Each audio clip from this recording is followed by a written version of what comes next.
바이블 1311 룩 9. 오늘은 누가복음 9장을 함께 묵상해 보도록 하겠습니다. 누가복음 9장에서는 1절부터 11절까지 12제자를 파송하는 내용, 그리고 12절부터 17절까지 5,000명을 먹이시는 내용, 그리고 베드로의 신앙 고백, 변화산에서의 예수님, 변화산에서 내려온 이후의 행적을 기록하고 있습니다. 근데 여기에서 이제 하나 주목해야 될 것이 변화산에 대한 그 내용이 나오는데, 변화산에서의 그 예수님의 모습, 이 변화산 사건 전, 변화산 사건 이후로 해서 하나의 분수령을 예수님의 사역의 분수령이 되는 것이 바로 변화산 사건이라고 할 수가 있습니다. 왜냐하면은 이 바로 앞에 여기 이제 변화산에서의 내용이 28절부터 36절인데 그 앞에 12절에서부터 17절까지만 하더라도 5,000명을 먹이는 기적의 그러한 내용이 나오는데, 예수님이 베드로의 신앙 고백은 빌립보의 가이사랴 빌립보라는 그 지역에서 베드로가 신앙 고백을 하고 난 이후에 예수님이 자신의 정체성을 드러내시고, 그리고 예루살렘으로 이제 향하는 여정이 변화산 이후에 시작이 됩니다.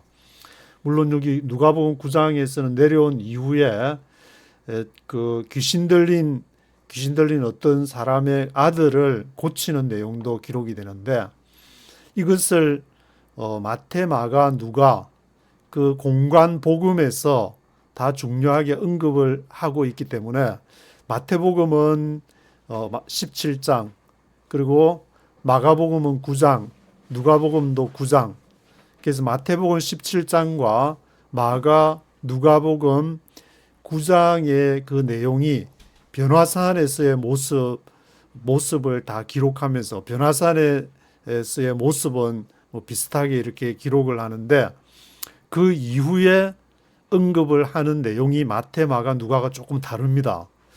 그래서 이 부분은 저는 이번에 읽으면서도 느꼈지만, 이것을 이해하는 것이야말로 공간복음과 사복음서를 이해하는 핵심이 되는 것이다. 예수님이 가이사랴 빌립보에서 너희는 나를 누구라 하느냐.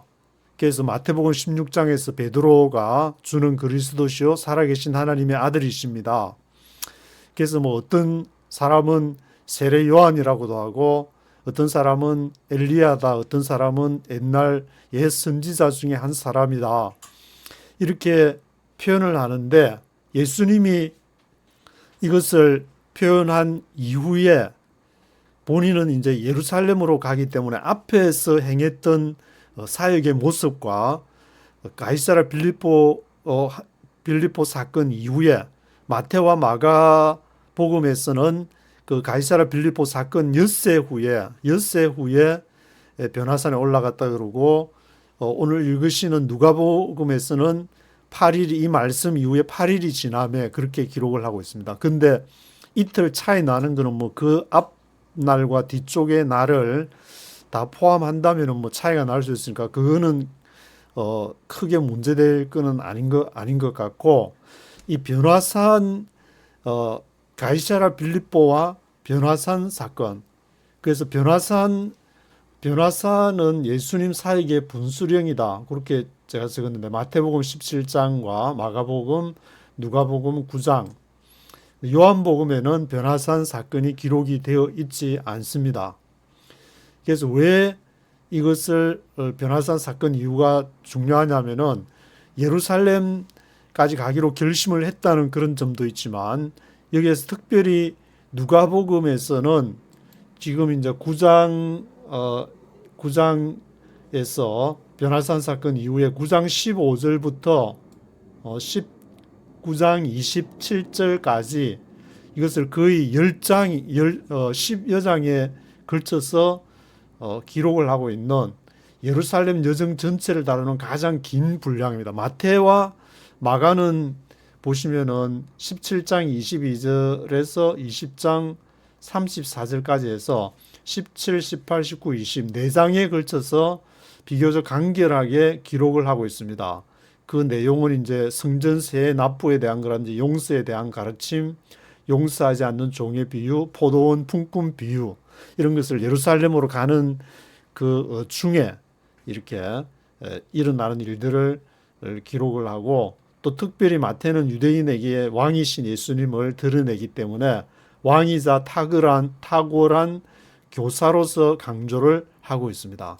마가복음도 보시면은 9장 30절에서 10장 52절에 두 장에 걸쳐서 아주 짧고 빠르게, 물론 마가복음은 16장까지만 기록이 되어 있고 예수님의 동정녀 탄생이라든지 부활 사건에 대한 기록도 생략을 하고 있기 때문에 사역에 직접 맞춰서 그 빠르게 전개를 시켜가는데 그런 것도 있지만, 그렇지만 예수님의 순환과 부활은 세 번에 걸쳐 가지고 기록을 하면서 마가는 이 예수님이 가이사랴 빌립보에서 자신의 정체성을 드러내고 변화산 사건을 통해서 앞으로 이제 어떤 모습으로 부활할지를 보여주면서, 그리고 이 예루살렘의 여정이 궁극적으로는 십자가로 향하는 길임을 이렇게 보여주는 그것을 세 번에 걸쳐서 강조했다면 완전하게 이 이상 더 강조할 수 없다. 예수님의 순환과 부활, 죽음과 부활을 강조를 하고 있습니다.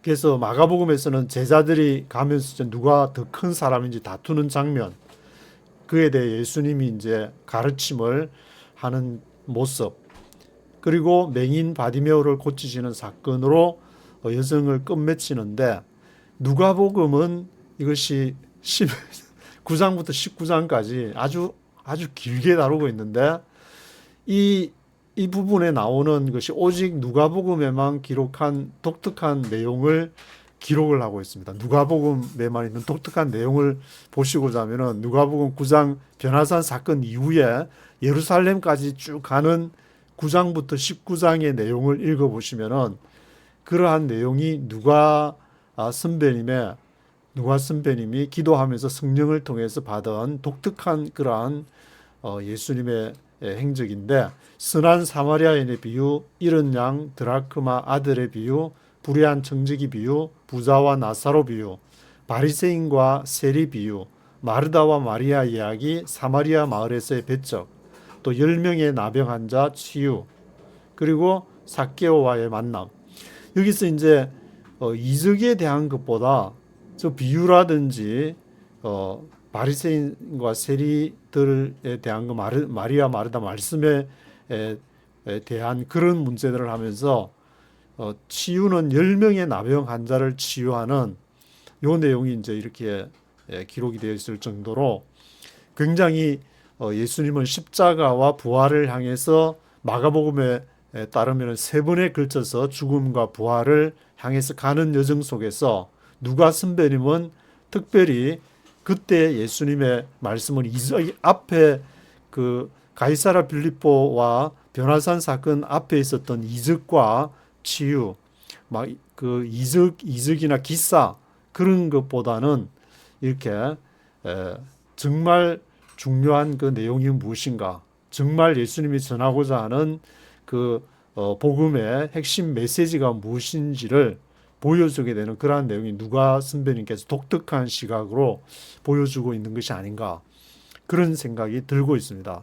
그래서 이러한 그 예수님의 이러한 사건들은 성경의 뭐 구약도 마찬가지지만 사람의 인생에 있어서 아브라함도 창세기 12장에 보면은 12장 1절부터 3절에 있는 본토 친척 아비집을 떠나서 가라 할 때 완전히 환경이 바뀌어서 완전히 그 달라진 마음의 상태로서 하나님의 나라를 향해서 하나님의 부르심을 향해서 내가 보여주는 대로 가라 할 때에 하나님이 보여주는 대로 가게 되는 그것이 물론 이제 세겜 땅, 지금의 가나안 땅, 이스라엘 땅이라고 하지만 그 전혀 새로운 그런 마음으로, 그것은 바로 세례를 받은 것이고 지금으로 하면은 성령 세례를 받아서 성령이 인도하시는 대로 가는 그러한 모습을 수도 없이 성경을 구약이나 신약 할 것 없이 수도 없이 많은 부분을 볼 수 있는데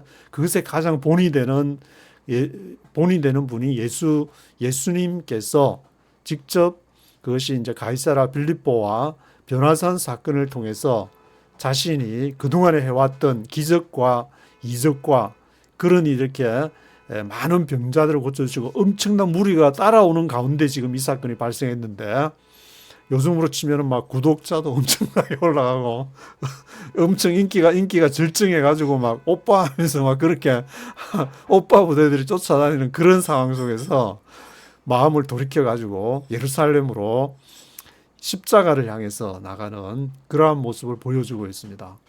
그래서 이러한 그 내용은 한국 교회가 앞으로 가야 될 그런 지침을 제공해 주는 것이 아닌가. 저도 90년대에 한국의 부산과 서울에서 취재를 이렇게 다니면서 보게 되면은 엄청난 그 발전과 앞으로의 양적인 부흥, 교단에서는 돈이 넘치니까 선교지를 팍팍 밀어줘서 엄청난 부흥을 한다고 했지만 지금 돌아보게 되면은 하나님이 원하시는 것은 그것이 아니었다.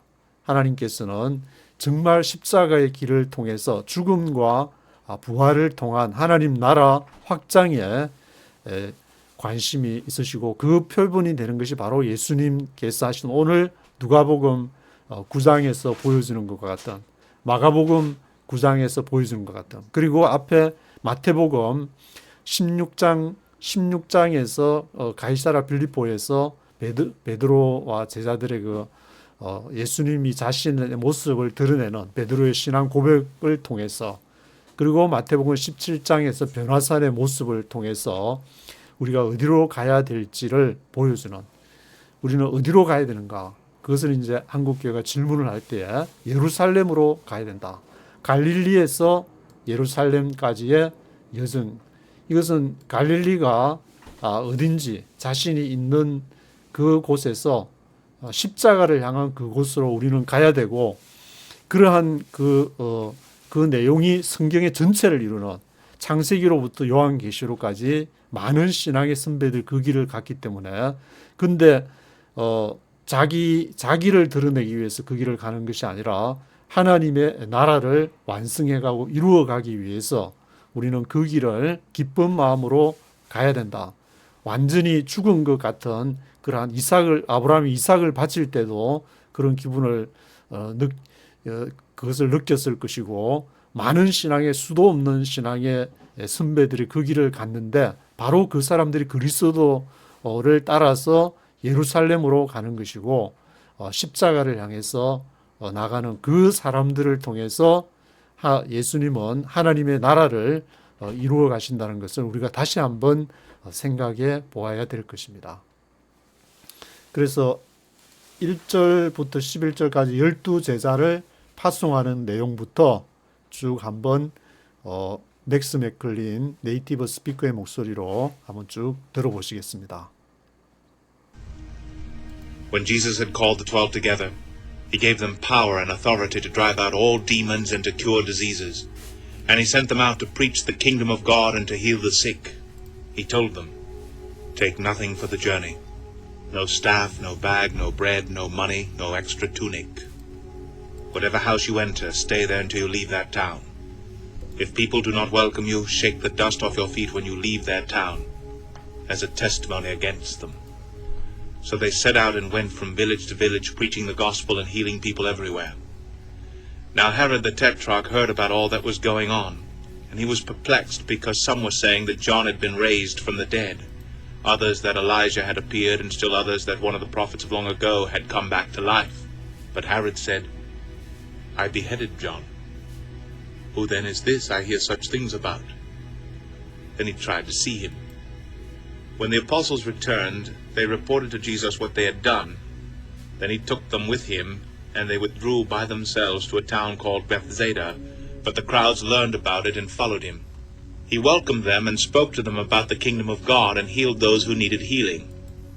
Late in the afternoon, the 12 came to him and said, "Send the crowd away, so they can go into the surrounding villages and countryside and find food and lodging, because we are in a remote place here."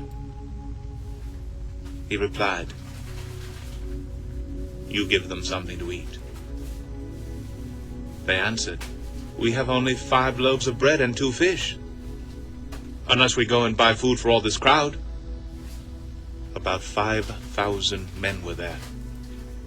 But he said to his disciples, "Have them sit down in groups of about 50 each." The disciples did so, and everybody sat down.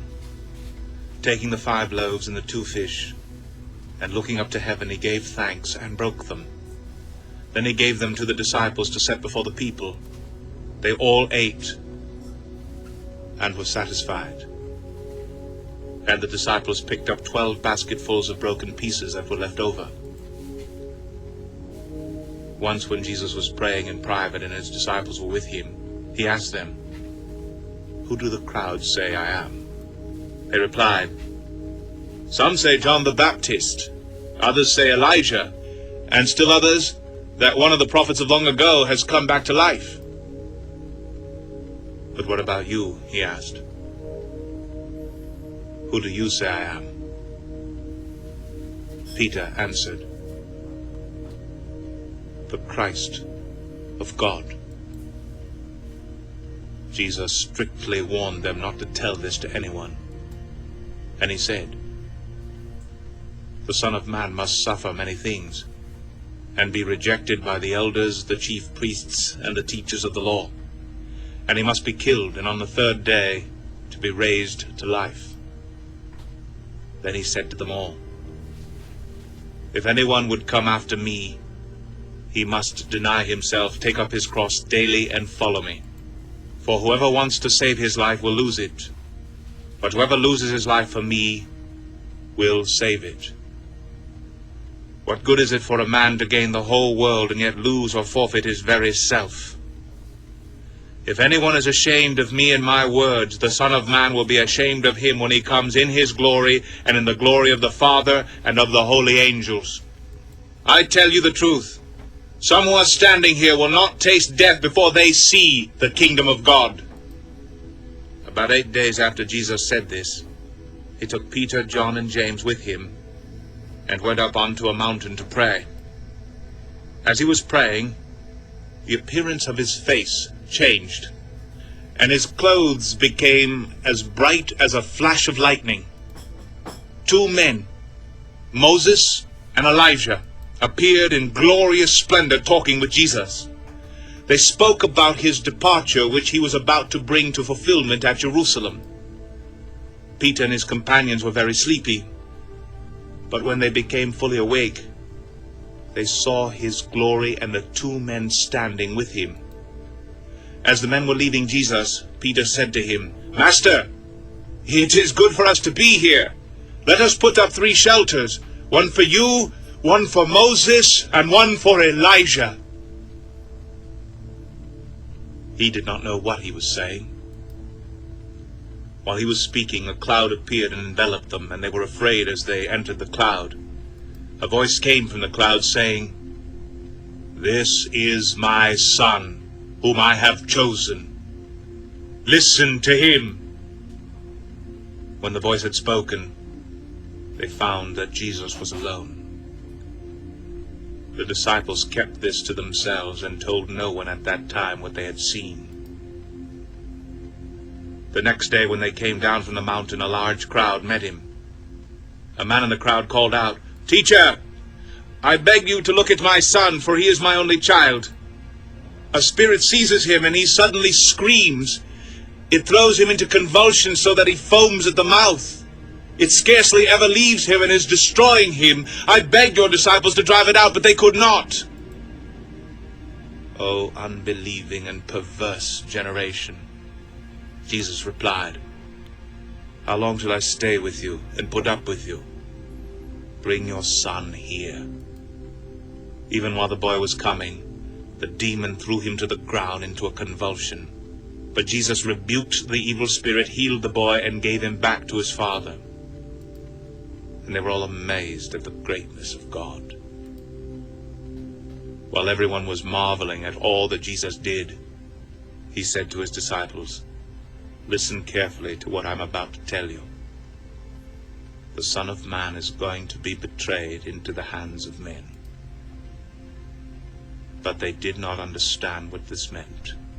It was hidden from them, so that they did not grasp it, and they were afraid to ask him about it. An argument started among the disciples as to which of them would be the greatest. Jesus, knowing their thoughts, took a little child and had him stand beside him. Then he said to them, "Whoever welcomes this little child in my name welcomes me. And whoever welcomes me welcomes the one who sent me. For he was least among you all, he is the greatest." "Master," said John, "we saw a man driving out demons in your name, and we tried to stop him because he is not one of us." "Do not stop him," Jesus said, "for whoever is not against you is for you." As the time approached for him to be taken up to heaven, Jesus resolutely set out for Jerusalem, and he sent messengers on ahead, who went into a Samaritan village to get things ready for him. But the people there did not welcome him because he was heading for Jerusalem. When the disciples James and John saw this, they asked, "Lord, do you want us to call fire down from heaven to destroy them?" But Jesus turned and rebuked them, and they went to another village. As they were walking along the road, a man said to him, "I will follow you wherever you go." Jesus replied, "Foxes have holes and birds of the air have nests, but the Son of Man has no place to lay his head." He said to another man, "Follow me." But the man replied, "Lord, first let me go and bury my father."